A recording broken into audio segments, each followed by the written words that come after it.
अस्सलामुअलैकुम। मोहम्मद अजहर सिद्दीक अपने programme maths views के साथ हाजिर खिदमत है। डॉक्टर शाहिद कुरैशी को आप हमारे साथ देख रहे हैं। एक वादा किया था आपसे पिछले प्रोग्राम में कि जावेद चौधरी ने एक कॉलम लिखा है और वो आजकल वीडियो कॉलम भी शेयर करते हैं। बर्दाश्त कर सके तो पढ़िएगा। मुसलमानों की तारीख पे यानी बेवकूफ बनाने की कोशिश कर रहे हैं। तारीख और distorted history, political motivated history, professional dishonesty में क्या-क्या लफ्ज़ इस्तेमाल करूँ? ये ज़्यादती है। तारीख खराब नहीं करनी चाहिए। और अगर आप मुसलमान हैं तो आपको तारीख ये पता होनी चाहिए जो कुरान मजीद में लिखा है वो सच साबित हो। साढ़े सौ 1400 साल पहले वैसे तो 1,24,000 पैगंबर इस कायनात में आए। 4 रूहानी किताबें आपके सामने, पता है आपको। कुरान मजीद ने तय कर दिया प्रिंसिपल वंस फॉर ऑल, मुसलमान का गलबा कब होना है, क्या हालात आने हैं और आप कौन होते हैं कि उन चीज़ों को अपने तरीके से डिस्टॉर्ट करने वाले। का एक सच सामने आनी चाहिए। हमने अपनी 1400 साला तारीख में अगयार को इतना फतह नहीं किया जितना हम एक दूसरे को फतह करते रहे। आपको शायद यह जानकर हैरत हो कि मुसलमानों ने दुनिया का 95% इलाका इस्लामी उरूज की पहली सदी में फतह कर लिया था।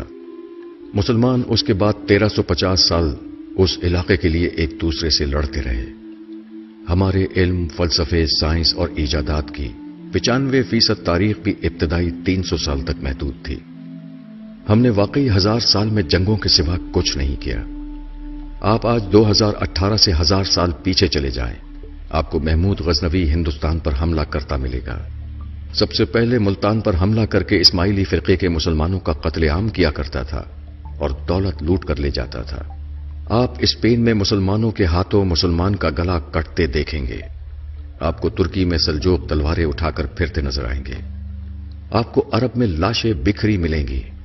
शिया सुन्नी और सुन्नी शिया के सर उतारते नजर आएंगे। मुसलमान मुसलमान को फतह कर रहा होगा। मुसलमान मुसलमानों की मस्जिदें जलाते दिखाई देंगे और आप मोमिनों के हाथों में मोमिनों के सरों के मीनार बनते देखेंगे। आप 1018 से आगे आते चले जाएं, आपके सारे तबक रोशन होते चले जाएंगे। आपको मुसलमान मुसलमान को कत्ल करते और खत्ताल के दरमियान वक्फे में हराम खोरी करते नजर आएंगे। हमने उसके बाद बाकी 1000 साल तक हराम खोरी के सिवा कुछ नहीं किया। आलम इस्लाम 1000 साल से कंघी से लेकर नील कटर तक उन लोगों का इस्तेमाल कर रहा है जिन्हें हम दिन में 5 बार बद्दुआएं देते हैं। आप कमाल देखिए, हम मस्जिदों में यहूदियों के पंखे और एसी लगाकर, ईसाइयों की टोटियों से वजू करके, काफिरों के साउंड सिस्टम पर अजान देकर और ला दीनों यानी चाइना की जाय नमाजों पर सजदे करके सारी दुनिया के लादीनों की बर्बादी के लिए बद्दुआएं करते हैं। मेरी जब डॉक्टर शाहिद कुरैशी से बात हुई तो इस पे प्रोग्राम का फैसला किया गया कि इस पे असल हकायक आने चाहिए और एजेंडा जो है ना वो एक्सपोज करना चाहिए। एजेंडा टोटली ये वही है, सो कॉल्ड लिबरल, खास तौर पर जो नवाज शरीफ और गैंग जो है अपने तौर पर चाहे रॉ की शक्ल में, एनडीएस की शक्ल में, सीआई की शक्ल में, MI5 MI6 या साथ की शक्ल में लेकर चल रहा है और अपने इन्हीं लोगों के जरिए उसको प्रमोट कर रहा है मुख्तलिफ शक्ल। आप तक हकायक सामने रखने हैं। शाहिद कुरैशी साहब की तरफ चलते हैं, वो बता सकेंगे कि क्या वजह है। जी शाहिद कुरैशी साहब क्या कहेंगे इस बारे में? जी बिस्मिल्लाहिर्रहमानिर्रहीम। आपके तमाम देखने वालों को अस्सलाम वालेकुम। जी मैंने आज ये सुबह ये कॉलम मैंने सुना। जावेद चौधरी साहब जो है मेरे बड़े काबिल एहतराम कॉलमिस्ट भी हैं, मैं बड़ा उनका फ़ैन हूँ। मैं उनके कॉलम बड़े रेगुलरली पढ़ता था और बड़ा अच्छा लिखते हैं वो। और मैंने उनका एक कॉलम पढ़ा था च्युइंगम, जो उन्होंने अपनी जर्नी के बारे में लिखा कि उन्होंने मीडिया में वो कैसे आए और क्या-क्या उन्होंने मुश्किलें बर्दाश्त की जंग के दफ्तर में, और किस तरह वो 1 दर्जन केले खरीद के तो वो क्या-क्या उनको सोबतें झेलनी पड़ी मीडिया में अपना नाम बनाने के लिए, और लाला मूसा से वो कैसे चले, और सारा मतलब एक बड़ा ऑनेस्ट उन्होंने अपना वो दिया। अब माशाअल्लाह जो हमें इत्तला मिलती है, जावेद चौधरी साहब अपनी जो प्रोफ़ेशन है उसके अरूज पे हैं। अल्लाह ताला ने मालो दौलत भी दिया और शोहरत भी दी, सब कुछ दिया। तो मैंने उनका कॉलम पढ़ा, सुना, तो मैंने उनको भी मैसेज किया, जो मैं आपसे बात कर रहा हूँ ये मैं उनको मैसेज कर चुका हूँ आज। और मैंने उनसे ये गुजारिश किया कि अब आप जो 1500 साल का 1600 साल की मुसलमानों की तो आपने बता दी हिस्ट्री, अब आप 1500 साल की यूरोपियंस की हिस्ट्री पे भी लिखें। अगर आप नहीं लिखेंगे तो मैं लिख दूंगा, अगर आप नहीं बताएंगे तो मैं बता दूंगा। तो ये बात ये है कि जो हमारे समझने की बात है कि मुसलमानों का जो मुसलमान है क्या, मुसलमानों की क्या आइडियोलॉजी, मुसलमान कौन है। मुसलमान कोई कोई स्पेशलिस्ट रेस नहीं है, वी नॉट अ रेस, हमारा वी आर ए मैसेज। इस्लाम का एक पैगाम है जिसमें जो यहूदी भी शामिल हुए, क्रिश्चियंस भी शामिल हुए शुरू में अपना मजहब था, और जो लोग इस्लाम यानी मजहब को बिलीव नहीं करते थे वो भी शामिल हो गए। फिर जब ईरान फतह हुआ तो वो ईरान के जुरतुश वो भी शामिल हो गए। फिर जब यूरोप फतह हुआ तो कुछ क्रिश्चियन लोग भी शामिल हो गए। तो इस्लाम के अंदर मुख्तलिफ ग्रुप्स के लोगों ने इस मैसेज को सुना, उनको सही लगा तो वो शामिल हो गए। इसके लिए कोई कोई इंटरव्यू की जरूरत नहीं है, आपको कोई एप्लीकेशन फिल नहीं करनी पड़ती। आपकी मर्जी आए, आपकी मर्जी है ना आए। कुछ साल पहले यहाँ बरतानिया में यहाँ के एक डिप्लोमेट, यहाँ के फॉरेन ऑफिस के ऑफिशियल थे, तो उन्होंने मुझे एक लीफलेट दिया, एक कागज, उस पे वो थी एसोसिएशन ऑफ एक्स मुस्लिम्स। अच्छा, अच्छा। वो मैंने उसको पढ़ा, तो मैंने उसको वो बड़ा मतलब वो खुद भी कहते हैं मैं पहले मुसलमान था अब मैं मुसलमान नहीं हूँ। और मुझे उन्होंने टॉन्ट किया वो दे के ना सारा। उसमें उस एसोसिएशन का एक बहुत बड़ा फंक्शन भी हुआ सेंट्रल लंदन, वो भी मैंने अटेंड किया। उसमें ज्यादातर ईरानी लोग थे, कुछ दो चार पाकिस्तानी भी थे, सारे जो थे। मैंने कहा ये आपने अगर, मैंने कहा इस्लाम में या मुसलमान होता है या गैर मुसलमान होता है, ये एक्स मुस्लिम तो आप ऐसे ही है जैसे आप कहें कि ये साबका शौहर है। तो जब आपने तलाक ले ली, व्हेन यू लेफ्ट, तो आप हमारे साथ उनको क्यों आइडेंटिफाई कर रहे हैं? There is no reason for you to link with us. मैंने कहा इस्लाम एक ऐसा मजहब है, आपको नहीं पसंद आया, आपने कोई और मजहब इख्तियार कर लिया, बिस्मिल्लाह चाय पिए, खुदा हाफिज। आपको 2 साल बाद समझ आ गई कि नहीं मैं गलत था, अब मैं वापस आ रहा हूँ, बिस्मिल्लाह वापस आए, चाय पिए, वेलकम बैक। मैंने कहा इस्लाम में कुछ जबत को चेनें थोड़ी आपको बांधी हुई है कि जनाब आप छोड़ नहीं सकते या वापस नहीं आ सकते। ये तो एक मैंने इसकी एक थोड़ा सा इंट्रोडक्शन आपको बताया। दूसरा जो जावेद चौधरी साहब के कॉलम में उन्होंने कहा कि जी मुसलमान जंगो जदल में रहे और पता नहीं उन्होंने कोई पढ़ाई लिखाई तो बिल्कुल की नहीं है सारा कुछ। तो मैंने उनसे गुजारिश की, मैंने कहा जी आप लंदन तशरीफ लाएं, मैं आपको ब्रिटिश म्यूजियम ले चलता हूँ, वहाँ आप देखें, वहाँ पे मुसलमानों की, या नेचुरल हिस्ट्री म्यूजियम ले चलता हूँ, साइंस एंड टेक्नोलॉजी में जिस कैमरे पे आप बैठ के रोज प्रोग्राम करते हैं वो एक मुसलमान इब्नुल हैसम की इजाद है। जिस मैथमेटिक्स के ऊपर आप अपनी कैलकुलेशंस करते हैं, एस्ट्रोनॉमी जिसके जो आपको डायरेक्शन देती है, जो मैपिंग में इस्तेमाल होती है, जो जिस पे आपने अपना जीपीएस बनाया हुआ है, वो उमर खयाम की इजाद है। Was a mathematician. जो जीरो है, जो सिफर है, वो मुसलमानों ने जो है वो इजाद किया था। तो आप एक टोटल वन साइडेड प्रोग्राम करके और आप बिल्कुल ही रूल आउट कर दें, ये मतलब that was below the belt. और उनका लेवल नहीं था कि वो ऐसा ऐसा करें। अब मैंने उनसे कहा, रिक्वेस्ट की है कि अब आप यूरोपियन हिस्ट्री पे भी एक प्रोग्राम करें। अब मैं आपको छोटी सी अपना एक्सपीरियंस शेयर करता हूँ कि मैंने सीरिया में बड़ा रेगुलरली गया हूँ जंग से पहले।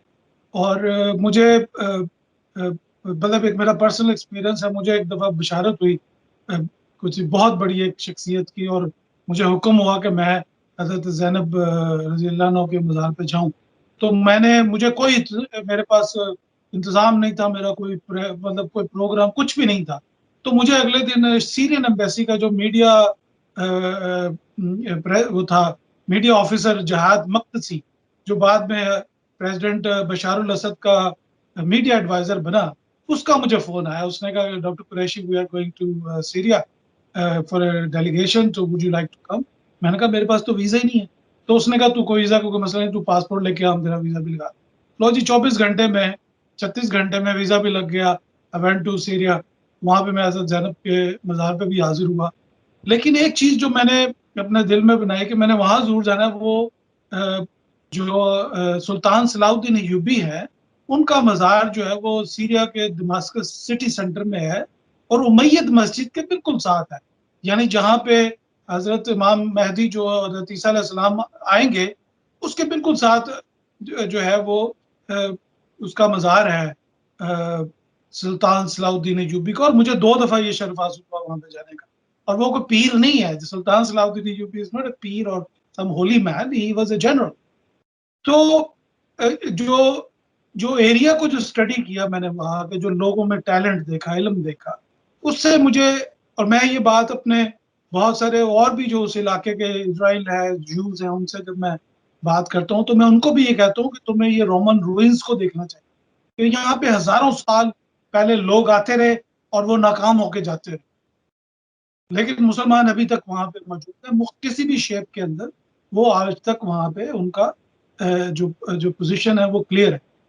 अब सबसे पहली मैं अगर उस चीज पे बात आता हूँ, Sultan Salahuddin Ayyubi was the first person जिसने साइकोलॉजिकल वॉरफेयर को काउंटर किया अपनी फौज में, कि जो स्लीपी थे, जो यूरोपियन स्लीपी लोग थे, उन्होंने सुल्तान सलाउद्दीन अय्यूबी की फौज को करप्ट करने के लिए पोर्नोग्राफिक मटेरियल इस्तेमाल किया। यानी कि उन्होंने ऐसी पेंटिंग्स बनवाई जो कि सेक्सुअल नेचर की होती थी, हाथों से ग्राफिक्स, तस्वीरें, कैमरे तो नहीं थे, और वो उन्होंने तस्वीरें दिखानी शुरू की मुख्तलिफ जगहों पे। तो ये जो कि नौजवान फौजी थे इसके, सुल्तान सलाउद्दीन अय्यूबी के, तो एक दफा सुल्तान सलाउद्दीन अय्यूबी खुद भी गया उन जगहों पे चेक करने के लिए, क्योंकि वो माहिर था अपनी आवाज बदलने में और बेस बदलने में। तो जो सबसे बड़ा इनका जो स्ट्रेटेजिस्ट था स्लीपियों का, उसने फिर इस इशू को रिफाइन किया। यानी as the time go along उसने फिर स्पेशल पेंटर्स बुलाए जिन्होंने उन पेंटिंग्स को बनाया।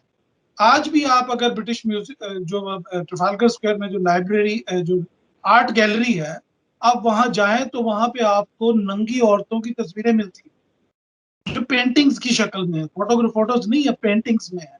या आपको ऐसे मुजस्मे मिलते हैं जो नंगी औरतों के मुजस्मे। तो उन्होंने इस चीज यानी साइकोलॉजिकल वॉरफेयर से उन्होंने इस चीज को पेनिट्रेट किया और मुसलमानों के अंदर ये औरतों को और ये सारी चीजें उन्होंने उसमें इंडक्ट किया। अभी भी पाकिस्तान में जो जितना पोर्नोग्राफिक मटेरियल यूट्यूब पे और मुख्तलिफ एप्लीकेशन पे जो अवेलेबल है, वो भी आपके बहुत ज्यादा सेक्सुअल क्राइम्स में उसका भी बहुत ज्यादा हाथ। अब आप थोड़ा सा इसको आगे चलते हैं जो जावेद चौधरी साहब फरमा रहे हैं। देखिए मुसलमानों की तो हिस्ट्री, मुसलमान तो इस्लाम ही बड़ा छोटी सी उम्र है उसकी, 1500 साल की उसकी हिस्ट्री है, इतना लंबा चौड़ा। तो उन 1500 सालों में क्या हुआ? जो उमैयद थे, सबसे पहले जो बनु उमैया की जो हुकूमत थी, वो जब अब्बासियों के पास आई तो उमैयद चले गए स्पेन। 700 यानी 712 713 में, अगर मैं ये सही बता रहा हूँ, एग्जैक्टली मुझे नहीं पता, तो मूसा बिन नुसैर और ये तारिक बिन जियाद ने स्पेन फतह कर ली। ये लोग मोरक्को से, जिसको आजकल जबराल्टर कहते हैं, उसका नाम जबलुत तारिक है असल में, और इन्होंने वो कश्तियां जला दी और फिर इन्होंने स्पेन को जब फतह किया, जिसको वो स्पेन में अगर आज भी जाए तो वो मूर्स बोलते हैं उसको। ये मूर्स थे जिन्होंने, मोरक्कन्स थे जिन्होंने स्पेन में आके drainage system, education, health, hospitals, ये यूनिवर्सिटीज इन्होंने। और एक और बात मैं जावेद चौधरी साहब की खिदमत में अर्ज करना चाहता हूँ कि ये जो ऑक्सफोर्ड और कैम्ब्रिज यूनिवर्सिटीज हैं, ये ग्रनाडा और कोर्डोवा यूनिवर्सिटी स्पेन की कॉपीज हैं। इन्होंने उनको वहां से कॉपी किया है, क्योंकि इससे पहले यूरोपियंस अपने बच्चों को ग्रनाडा और कोर्डोवा यानी मस्जिद कुर्तुबा जिसको कहते हैं, जहां अल्लामा इकबाल भी गए थे, वहां उन यूनिवर्सिटीज से इन्होंने कॉपी करके ऑक्सफोर्ड और कैम्ब्रिज यूनिवर्सिटीज बनाई। ठीक है जी। अच्छा, अब मैं स्पेन की हिस्ट्री में या स्पेन के आर्किटेक्चर में इतना ज्यादा नहीं मैंने पढ़ा है, ये मैं आपके साथ पूरी अथॉरिटी से बात कर रहा हूँ, ऐसे नहीं मैं बात कर रहा आपसे। अब थोड़ा सा आगे चलते हैं। तो एक 400 450 साल हुकूमत रही मुसलमानों की। फिर वहां से बनु उमैया की हुकूमत रही बगदाद में। वहां पे जितनी साइंस और टेक्नोलॉजी की डेवलपमेंट हुई, जितना इल्म पढ़ाया गया एस्ट्रोनॉमी, उसको तो यूरोपियंस, उसको तो डार्क एजेस कहते थे अपने जमाने में। फिर जब मुसलमान स्पेन में आए, आज आपने कभी कारों के नाम सुने हैं अमेरिका? ये जो कारें बनती हैं, ये जो सिट्रन, जारा, पिकासो, ये जारा क्या है? जारा जो थी वो क्वीन थी स्पेन में मुसलमान। वो बहुत एजुकेशनल खातून थी, बड़ी पढ़ी लिखी और बड़ी हाईली क्वालिफाइड औरत। उसका नाम जारा था। उसके नाम के स्पेन में आजकल आप जाएं तो वहां पे उसके नाम का जो पैलेसेस बने हुए हैं, मुख्तलिफ बिल्डिंग्स बनी हुई हैं सारी। अब थोड़ा सा आगे चलते हैं। वहां से जब इससे थोड़ा सा आगे है तो ओटोमान्स का की मूवमेंट शुरू होती है। फिर 1526 के अंदर जो है वो ये बाबर और ये मुगलों की जो बुनियाद पड़ती है, सारा ये यहाँ पे शुरू होता है। तो पिछले 150 साल में, यानी ओटोमन एम्पायर जो है वो तो 100 साल, 125 साल पुरानी बात है ना, जब ओटोमन एम्पायर जो है वो खत्म हुई है। तो जब उस ओटोमन एम्पायर में से, वो भी मुसलमानों की एम्पायर थी, उसमें से 44 मुल्क बने हैं। यानी वो इतनी बड़ी एम्पायर थी कि उसमें से 44 कंट्रीज जो है इंडिपेंडेंट कंट्रीज बनाए यूरोपियंस और कॉलोनियलिस्टों ने मिलकर। एक वक्त था कि अमेरिका जो था 29 साल तक ओटोमान्स को टैक्स दिया करता था और ओटोमान्स उसको रिकॉग्नाइज ही नहीं करते थे एज ए कंट्री। उनका जो एम्बेसडर था उसको उन्होंने काउंसलर का दर्जा दिया हुआ। ठीक है जी। और जो ओटोमान्स थे वो अपने कभी किसी मुल्क में सफीर ही नहीं भेजते। वो कहते थे हमें अपना मुल्क, किसी मुल्क में सफीर भेजने की जरूरत नहीं थी। तो मुसलमानों ने जो वियना के दरवाजे तक पे दस्तक दी, और ये तमाम, और इसकी वजह क्या थी, और मुसलमानों की जो सक्सेस है उसकी क्या वजह है, वो मैं आपको बताता हूँ आपके सुनने वालों की, कि मुसलमानों ने जहां पे भी हुकूमत की है, इनकी जो पॉलिसी थी वो इंक्लूसिव थी। यानी अगर कोई पढ़ा लिखा बंदा, नॉलेजेबल स्किल्ड बंदा मिला तो इन्होंने उससे उसका मजहब नहीं पूछा, उसकी नेशनैलिटी, उसकी जात नहीं पूछी। बगदाद का जो शहर है उसका जो आर्किटेक्ट था वो एक यहूदी था। ही वाज अ जू। बादशाह ने ये नहीं कहा कि तू यहूदी है तो उसने कहा ये सबसे ज्यादा टैलेंटेड आर्किटेक्ट है, इसको मैं कहते हूँ कि हमने एक नया शहर बनाना है, तो हम कहाँ बनाए? तो उसने जिस जगह पे आजकल बगदाद सिटी है उसका आर्किटेक्ट एक यहूदी। तो अब इसी तरह बहुत सारी हाई पोजीशंस में स्पेन में यहूदियों को जो सबसे ज्यादा फ्लरिश हुए हैं वो मुसलमानों के दौर में। और जब स्पेन में कैथलिक्स की, क्रिश्चियंस की हुकूमत आई और उन्होंने जूस को एग्जाइल किया इन बल्क, तो ओटोमान उस्मानियों की जो नेवी थी उन्होंने उनको भेजा रेस्क्यू करने के लिए। तो हमारी हिस्ट्री ह्यूमन राइट्स से भरी पड़ी है कि जहाँ पे जो जिन जिन लोगों की वकालत जावेद चौधरी साहब कर रहे थे, 70 साल पहले सेकेंड वर्ल्ड वॉर में जो 60 लाख यहूदी क्लेम करते हैं होलोकॉस्ट में मारे हैं, वो तो यूरोप में कत्ल हुए हैं। उनमें तो कोई किसी मुसलमान का कोई हाथ नहीं था। तो जावेद चौधरी साहब को मैं गुजारिश करता हूं कि वो थोड़ा सा अपने नैरेटिव को रिविजिट करें। सेकेंड वर्ल्ड वॉर से पहले जो करोड़ों इंसान, मैं कहूंगा मुसलमान तो इंसान ज्यादा इंपॉर्टेंट है, जो करोड़ों इंसान अफ्रीका में बेल्जियम ने कत्ल किए, जो बरतानिया ने कत्ल किए, जो फ्रांस ने अल्जीरिया के साथ किया, अल्जीरिया के उन्होंने 26 लोगों के सर की जो खोपड़ियां हैं वो इन्होंने चंद महीनों पहले वापस की। 30,000 खोपड़ियां फ्रांस के म्यूजियम में इस वक्त पड़ी हैं, क्योंकि आपके जो जावेद चौधरी साहब के जो सो कॉल्ड सिविलाइज्ड लोग थे, ये जिस मुसलमान से भी कोई ये मारते थे उसकी गर्दन काट के ये उसके सर के ऊपर खोपड़ी पे नंबर लगा के उसको ये स्पेन, फ्रांस भेज देते थे। और फ्रांस में आज भी वो खोपड़ियों का म्यूजियम मौजूद है एज वी स्पीक। और वहां पे 30,000 से ज्यादा खोपड़ियां पड़ी हुई है, उन पे नंबर लगे हुए। और अल्जीरिया उनसे 1.5 मिलियन, 4 मिलियन से ज्यादा अल्जीरियंस को फ्रांस ने कत्ल किया पिछले 60 साल के दौरान में।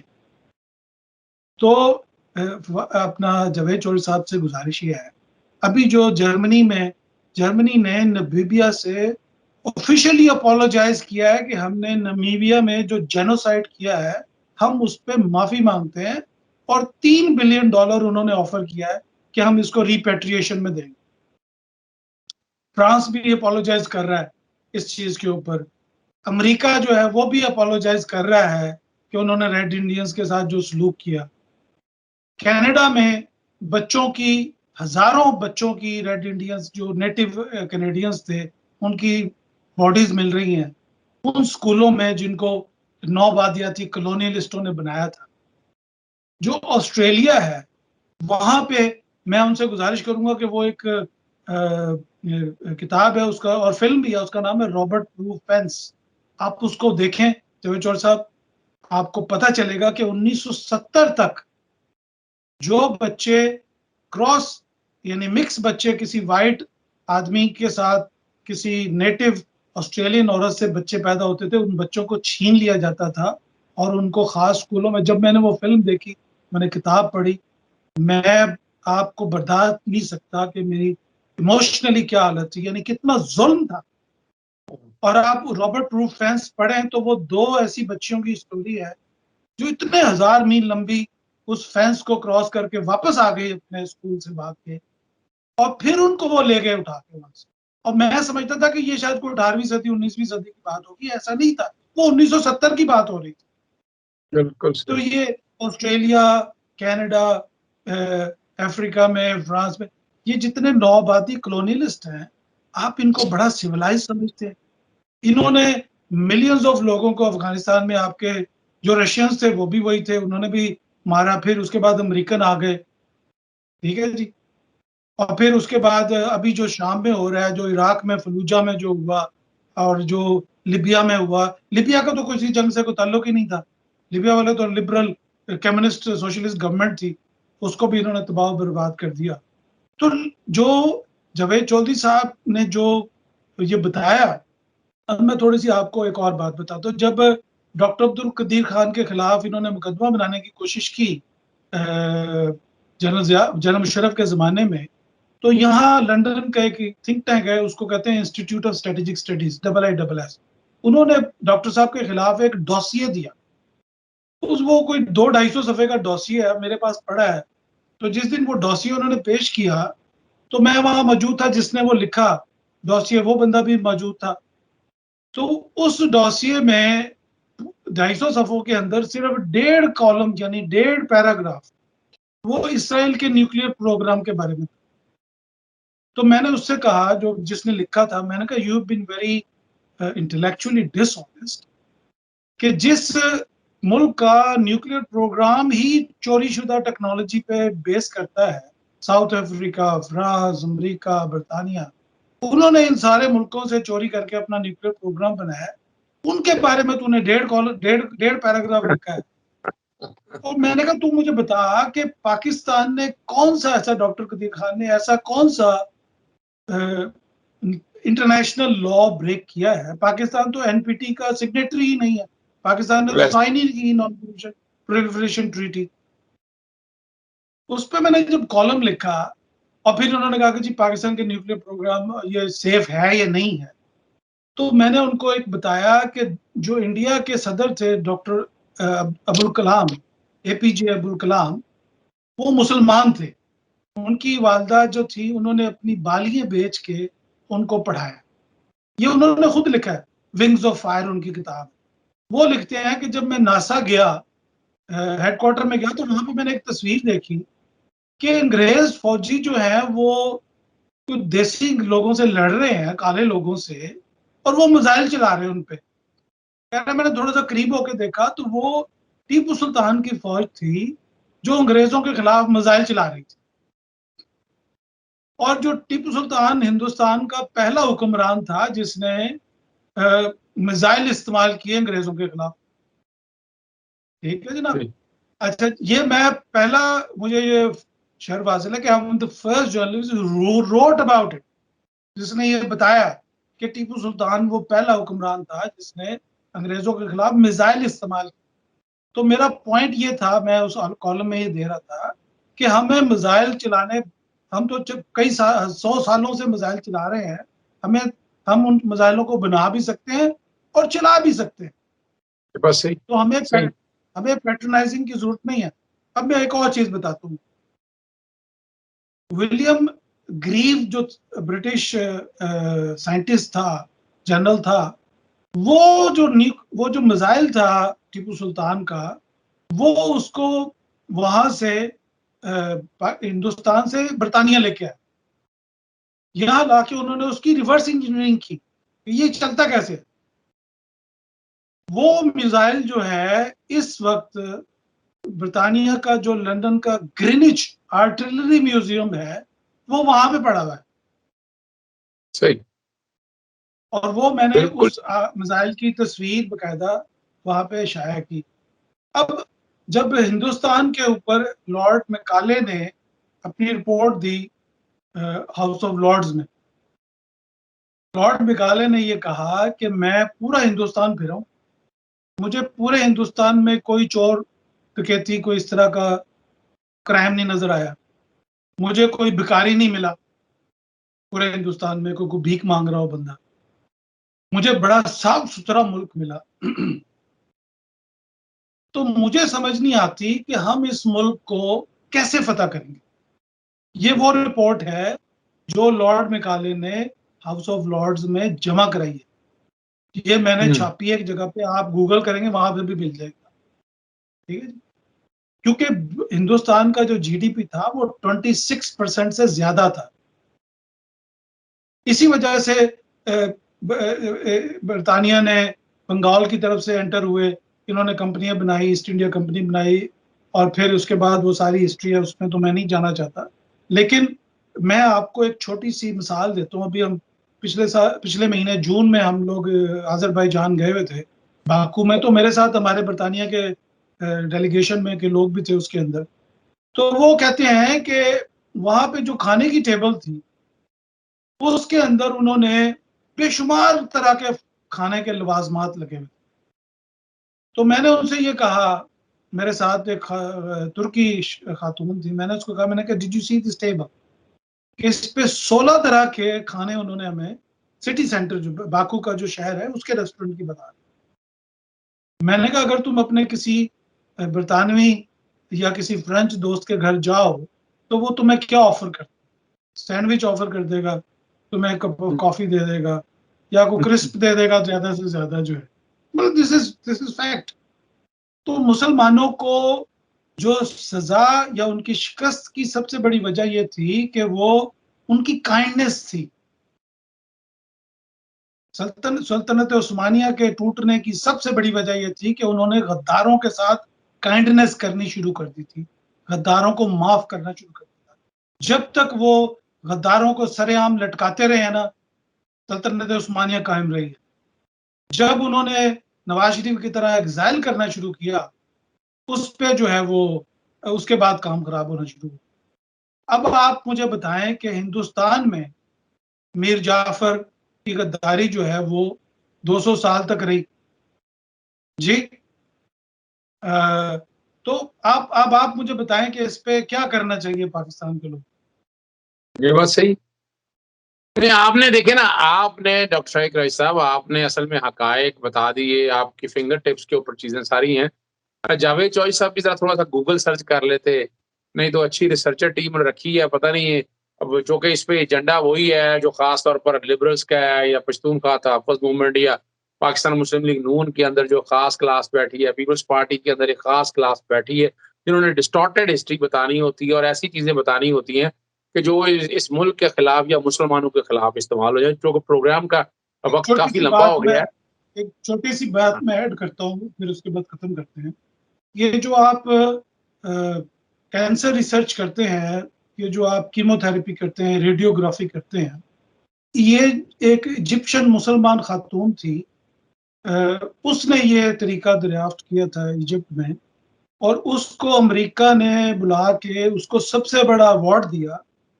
और फिर बाद में उसको, उस खातून के साथ जो कुछ हुआ, यानी मुसलमान के जो साइंटिस्ट हैं उनको भी कत्ल करने की रिवायत बड़ी पुरानी, मुसलमान इंटेलेक्चुअल्स को, डॉक्टर अब्दुल कदीर खान साहब को मारने की बहुत बड़ी-बड़ी अटेम्प्ट्स हुई, जिसको पाकिस्तान के लोगों ने बचाया यहाँ पे। और जब पाकिस्तान ने धमाके किए, न्यूक्लियर एक्सप्लोजन्स किए, तो मेरे एक दोस्त हैं यहाँ पे, वो शेफील्ड यूनिवर्सिटी में पीएचडी कर रहे हैं। उनको हर महीने पुलिस स्टेशन में जाके रिपोर्ट करना पड़ता। चूँकि वो पाकिस्तान से आए हुए थे और वो उसी एरिया के फिज़िक्स के अंदर वो करते थे, तो उनको हर महीने पुलिस स्टेशन जाके बाकायदा यहाँ की स्पेशल ब्रांच को बताना पड़ता था कि भई मैं ये कर रहा हूँ, ये कर रहा हूँ। यानी बहुत सारे कोर्सेज़ ऐसे हैं, जिनमें वो आपको डार्क स्किन वाले या नॉन लोगों जिनको वो नहीं समझते, उनको वो पढ़ने भी नहीं देते सब्जेक्ट्स को। उनको पूरा का सिलेबस करें, हमें कोई इतराज़ नहीं है।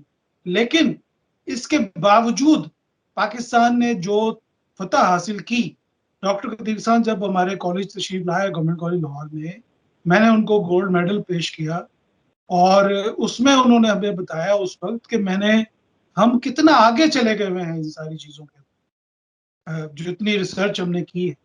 तो जो इतनी तमाम तर चैलेंजेस के बावजूद अगर कोई मुल्क सर्वाइव कर गया है या अभी तक सर्वाइव कर रहा है, तो आप थोड़ी बहुत अगर गलती हो गई है किसी से, तो माफ़ कर देना चाहिए था जावेद चौधरी साहब। और हमारी तो उम्र ही बड़ी छोटी है। हम तो शुरू से लेके ही पहले यूनियनिस्टों को डील कर रहे थे, उसके बाद शरीफ आ गए, फिर जरदारी आ गए, फिर भुट्टो आ गए। हम तो बेचारे पिछले 70 साल से मुहिब्बे वतन लोगों को तो मौका ही नहीं मिला। ये बात सही है। इंसान वैसे भी खता का पुतला है जी, ये छोटी-मोटी चीज़ें आप देखें ना, वो एक गिलास की बात है, गिलास भरा हुआ देखने की बजाय खाली देखने की एक पुरानी आदत है।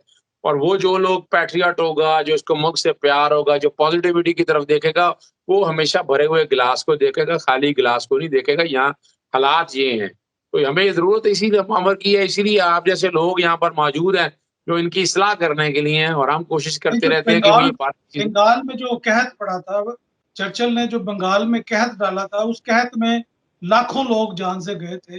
जावेद चौधरी साहब को उसके बारे में भी देखना चाहिए और उसमें देखना चाहिए कि उसमें विंस्टन चर्चिल का क्या रोल था, ताकि उनको मज़ीद या लीपोल्ड का जो बेल्जियम का जो बादशाह था, उसने अफ्रीका में क्या किया, या जो कनाडा में अभी हज़ारों बच्चों की जो लाशें मिल रही हैं उनके स्कूलों में से, उस पे भी थोड़ा-सा रिसर्च करके इस पे लिखना चाहिए उनको। और मैं वेट चल कर रहा हूँ उनके कॉल। चले ज़बरदस्त।